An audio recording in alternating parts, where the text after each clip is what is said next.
Hi, hello, welcome back to another English class with me, Teacher Marco. Hola, ¿cómo están? Saludos, bienvenidos a una nueva clase conmigo, Profesor Marco. En la clase de hoy comenzaremos con un tema nuevo. Este tema se llama Passive Voice.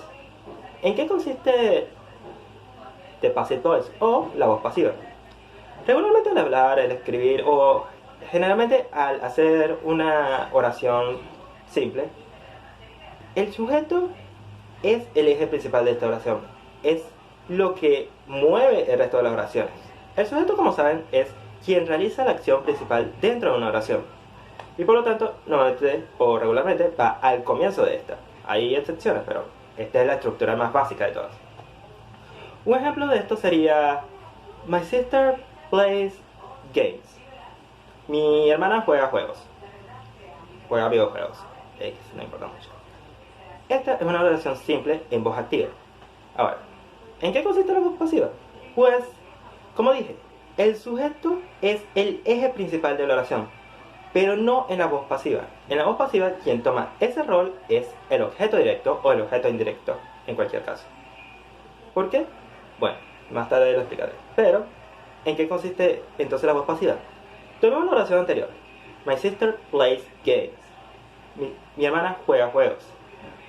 El objeto directo aquí es juegos, así que en la voz pasiva esta oración sería algo como: Games are played by my sister. Juegos son jugados por mi hermana.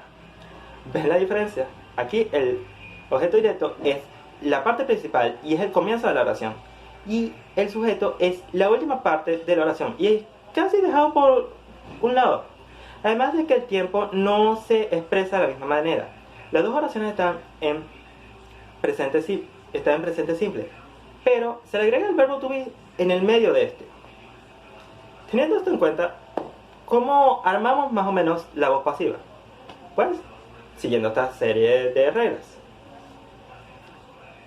La voz pasiva comienza primero con tomando el objeto directo o el objeto indirecto y colocarlo al principio de la oración. En esta oración que estoy utilizando de ejemplo, Someone stole my bike. Sabemos que el objeto directo es my bike, porque la oración se traduce en: alguien robó mi bicicleta. ¿Qué fue robado? La bicicleta. El objeto directo se identifica haciendo la pregunta de qué cosa recibe la acción directa del verbo. ¿Quién recibe la acción directa en la oración? Además de que regularmente, por lo regular, no es una regla estricta, pero por lo regular, el objeto directo está justamente al lado derecho del verbo, o del verbo principal, para ser más específicos. Entonces, en este caso, ¿qué es lo que hacemos? Tomamos my bike y lo colocamos al principio de nuestra nueva oración. Esta será nuestra oración, el comienzo de nuestra oración pasiva. Ahora, tenemos esto claro. ¿Qué es lo que hacemos ahora? Bueno, tenemos que analizar cuál es el tiempo verbal en que se está realizando esta acción. Vamos otra vez a comenzar la oración y vemos que comienza con que la oración, que el verbo, está en pasado. Y no cualquier pasado, pasado simple. Porque no tiene ningún verbo auxiliar, pero el verbo está escrito en forma pasada. Stole es el pasado del verbo steal, que es robar. Entonces, stole es robado. Ahora, ¿qué hacemos?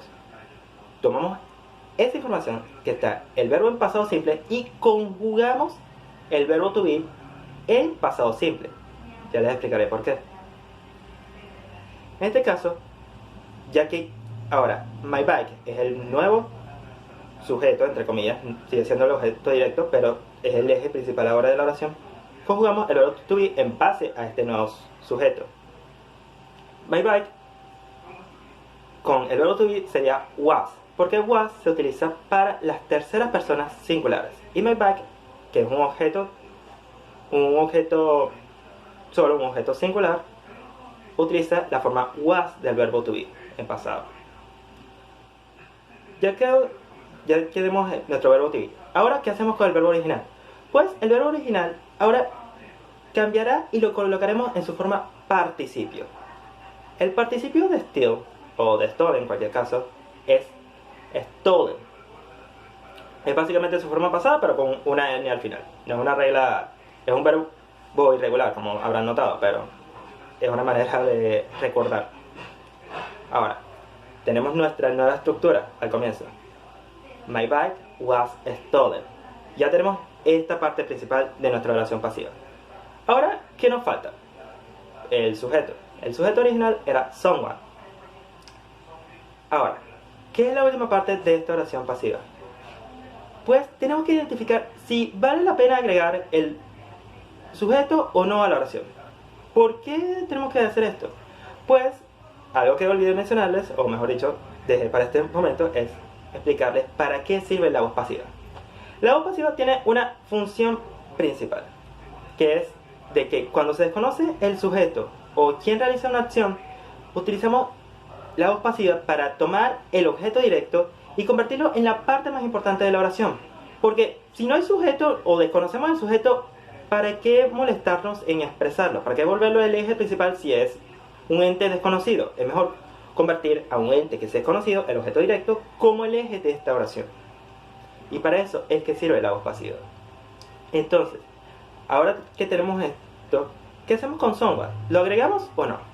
En este caso no es necesario agregarlo, porque someone es alguien, una persona X, no sabemos quién es un ente desconocido. ¿Y qué hacemos en este caso? Pues simplemente no lo agregamos. Dejamos esta oración como está. My bike was stolen. ¿Para qué agregar que mi bicicleta fue robada por alguien? Eso no nos aporta nada. El hecho importante es que la bicicleta fue robada. Pero, ¿qué pasa si quiero agregar sujeto? ¿Qué pasa si es un ente sí conocido? Como en la primera oración que dije al comienzo de la clase, que games are played by my sister. My sister, mi hermana, sí es un ente conocido. Es mi hermana, después de todo. Por lo tanto, sí lo agrego al final de la oración. ¿Y cómo lo agrego? Después de la preposición by. By quiere decir por. Es decir, que fue hecho por alguien. Por lo tanto, si queremos agregar un sujeto, si es un ente conocido, sí lo agregamos después de la preposición by. Esto se agrega al final de la oración, porque recuerden que ahora el objeto directo es el eje principal y el sujeto lo dejamos a un lado. Si quiero agregar el sujeto, aunque sea un ente desconocido, se puede, pero gramaticalmente lo correcto sería dejarlo de un lado. Es decir, lo importante de este tipo de oraciones es dejar el sujeto de un lado si es desconocido, porque no nos aporta nada. Pero no está mal agregar, solamente que es intrascendente. También hay que recordar que después de que, aunque el sujeto se coloque al final de la oración, los complementos de tiempo y los complementos de lugar igualmente se colocan al final de la oración. Por ejemplo, my bike was stolen yesterday at the park. Mi bicicleta fue robada ayer en el parque. O games are played by my sister now at the house. Juegos son jugados por mi hermana ahora en la casa. ¿Ven? Que el sujeto sigue estando a lo último de la oración pasiva, pero el complemento de tiempo y el complemento de lugar siguen estando al final de la oración, como es su respectivo lugar en el que deben estar. Pues esto ha sido todo por la clase de hoy. Espero que les haya ayudado a entender un poquito mejor cómo se arma la voz pasiva. Espero que tengan un lindo día. Bye to everyone and see you next class.